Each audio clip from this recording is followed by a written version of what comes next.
So far, there have been expectations of an August launch for the Meizu 16 series of smartphones. However, the latest development suggests the devices may arrive sooner than that. In an interaction with the Meizu community, the Chinese company's founder and CEO Jack Wong has said the series will be launched as soon as possible. If you read between the lines, an August launch is still possible. After all, as soon as possible doesn't guarantee a particular time frame.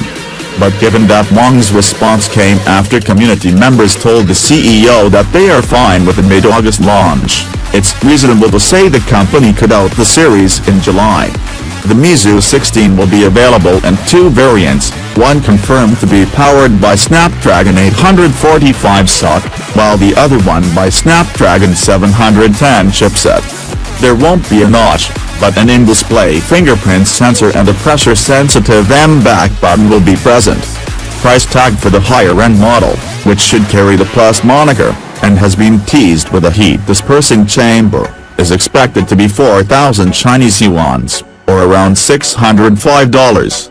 Meizu is preparing its next flagship, simply called Meizu 16, for launch sometime in August. The company's CEO started teasing the phone little by little, and the latest information is the device will omit the physical home key from the front. It will be replaced by a pressure-sensitive button, similar to what Samsung introduced with the Galaxy S8 last year. According to Wong, the mBack gestures will now be incorporated on the screen. One tap will get you back while pressing harder, or holding will get you to the home screen. This solution is a bit more complicated than the simple gestures the Super mBack button does in the more affordable Meizu M6s. That phone supports left and right swipes that you can assign to different tasks.